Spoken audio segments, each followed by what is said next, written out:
title, please? Fairy Tale Logic by A.E. Stallings. Okay, Hannah, we have the poem. We're ready. Thank you. Fairy tales are full of impossible tasks. Gather the chin hairs of a man-eating goat, or cross a sulfuric lake in a leaky boat. Select the prince from a row of identical masks, tiptoe up to a dragon where it basks, and snatch its bone. Count dust specks mote by mote, or learn the phone directory by rote. Always it's impossible what someone asks. You have to fight magic with magic. You have to believe that you have something impossible up your sleeve. The language of snakes, perhaps an invisible cloak. An army of ants at your beck, or a lethal joke. The will to do whatever must be done. Marry a monster. Hand over your firstborn son.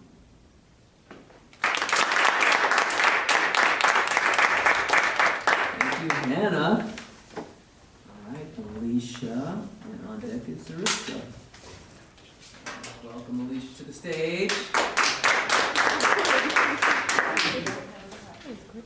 Give me a minute. What is the title of your poem, please? Self-Portrait by Robert Creeley. Robert, spell the last name of the poet. Creeley.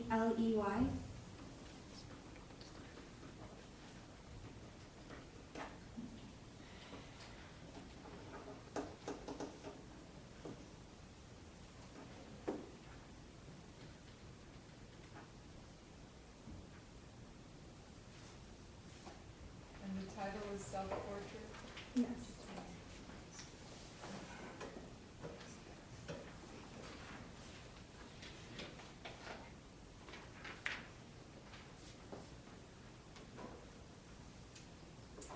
Okay, Alicia, we're ready. He wants to be a brutal old man, an aggressive old man, as dull, as brutal as the emptiness around him.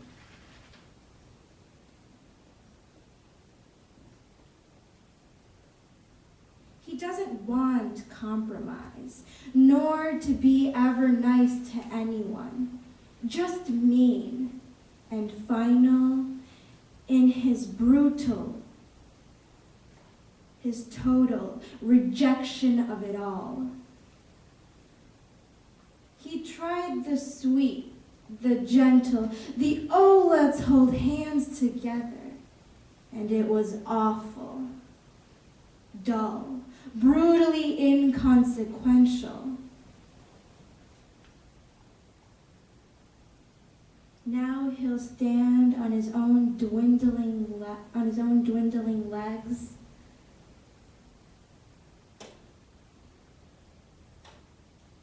his arms, his skin shrink daily, and he loves, but hates equally.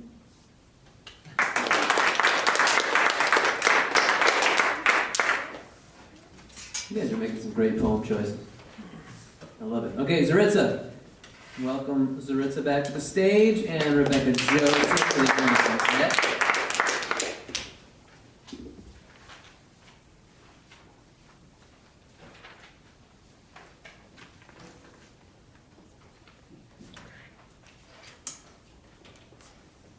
More Lies by Karen Gothsel.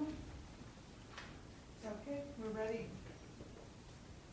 Sometimes I say I'm going to meet my sister at the cafe, even though I have no sister, just because it's such a beautiful thing to say. I've always thought so, ever since I read a novel in which two sisters were constantly meeting in cafes. Today, for example, I walked alone on the wet sidewalk, wearing my rain boots, expecting someone might ask where I was headed. I bought a steno pad and a watch battery. The store windows fogged up. Rain in April is a kind of promise, and it costs nothing.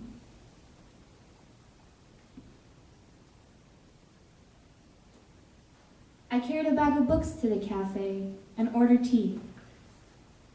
I like a place that's lit by lamps. I like a place where you can hear people talk about small things, like the difference between azure and cerulean, and the price of tulips. It's going down. I watched someone who could be my sister walk in, shaking the rain from her hair. I thought, even now, florists are filling their coolers with tulips, $5 a bundle. All over the city, there are sisters. Any one of them could be mine.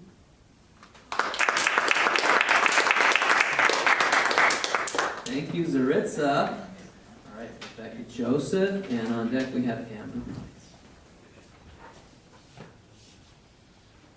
Fairy Tale Logic by A.E. Stallings. Hang on, sorry, give us a minute, I need.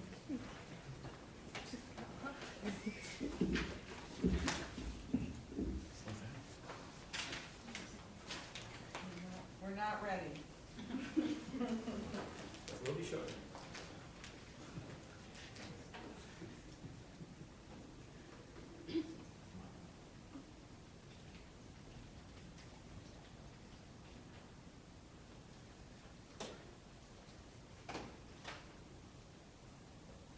Title and poet, please. Fairy Tale Logic by A.E. Stallings. Okay. Mr. Brown, Mr. Hester, are you ready?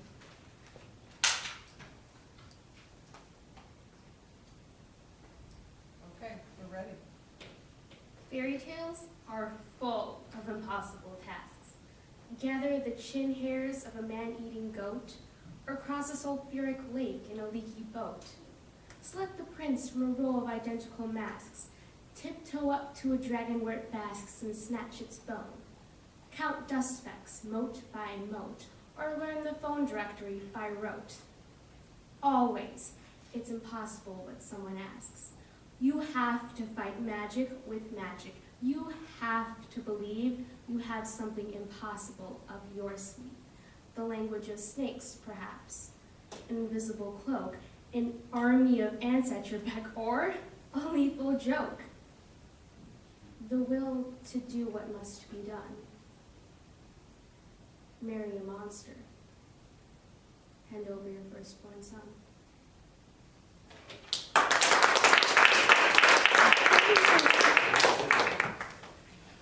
All right, thank you, Rebecca Joseph. Amber Price, please come to the mic. Jessa is on deck. Jessa is not on deck. Jake.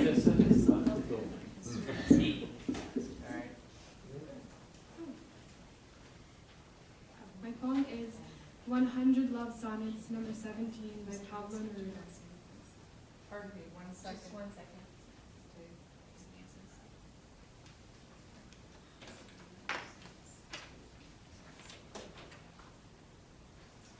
Okay, so Amber, would you repeat the title, please, and the poet? 100 Love Sonnets, number 17, by Pablo Neruda.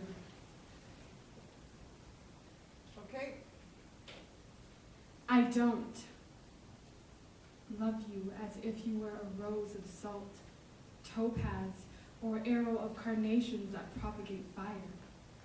I love you as one loves certain obscure things, secretly, between the shadow and the soul.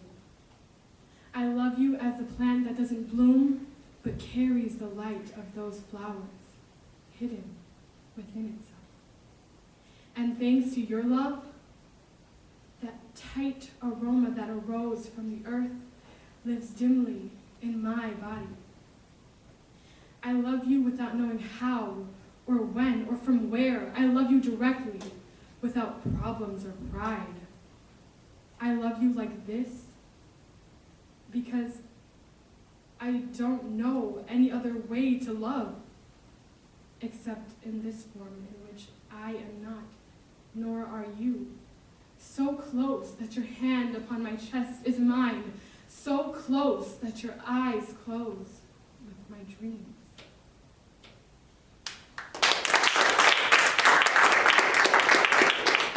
Thank you, Amber. Welcome, Jacob. V, on deck. Oh, the man says no microphone. I don't need your confounding technology. Hey Technology? guys, did you hear? I'm back!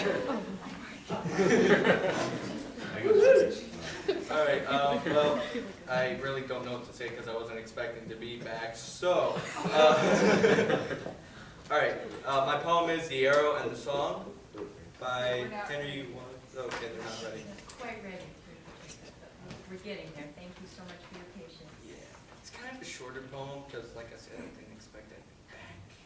But if you feel a little bit underwhelmed, don't worry. V is coming up next, and she's going to like freaking end this party with a bang.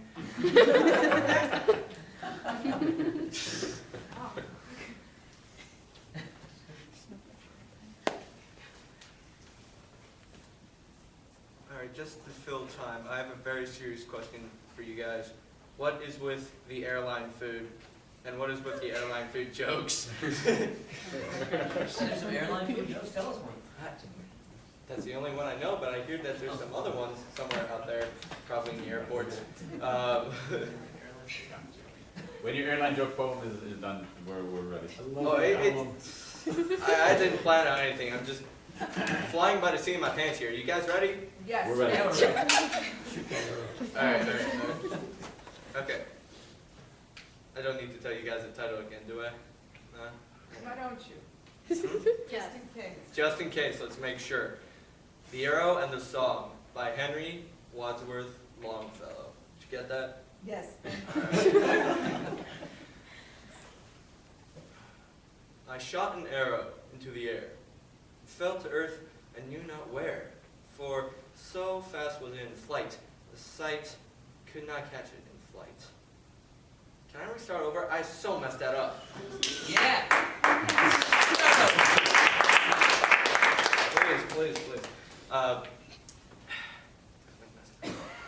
stressing me out. I shot an arrow into the air. It fell to earth I knew not where, for so swiftly it flew, the sight could not follow it in its flight. I breathed a song into the air. It fell to earth I knew not where, for who has sight so keen and strong that it can follow the flight of song? Long afterward, in an oak, I found the arrow still unbroke, and the song from beginning to end I found again in the heart of a friend.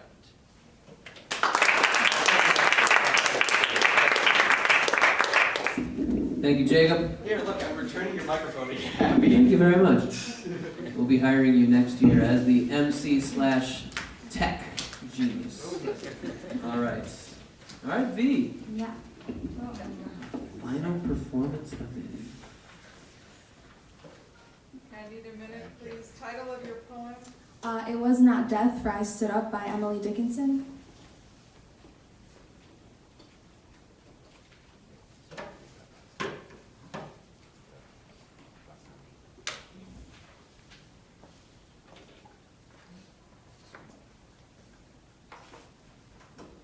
Okay, I think we're ready. It was not death, for I stood up by Emily Dickinson. It was not death, for I stood up, and all the dead lie down. It was not night, for all the bells put out their tongues for noon. It was not frost, for on my flesh I felt siroccos crawl, nor fire, for just my marble feet could keep a chancel cool. And yet it tasted like them all. The figures I have seen all my life set orderly for burial reminded me of mine, as if my life were shaven and fitted to a frame and could not breathe without a key. And 'twas like midnight sun, when everything that ticked has stopped and space stares all around. Or grisly frost, first autumn morns repeal the beating ground. But most like chaos, stopless, cool, without a chance or spar or even a report of land to justify despair.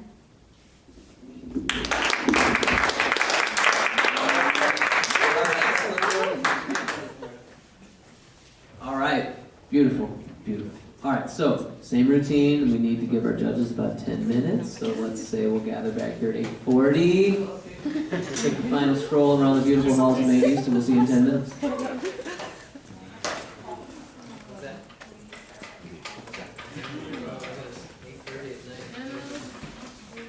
I think it's nearly my bedtime. Jeez, Mr. Lumberg.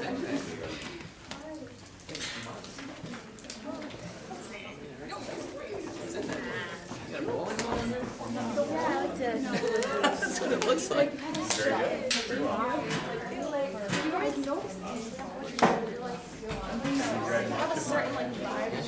She does, right? I'm ready, I'm ready. So far since freshman year. What do you mean? I remember when we went to the slam. You were so nice, but now you were so like. Collective. Yeah. Right, Mr. Lumberg?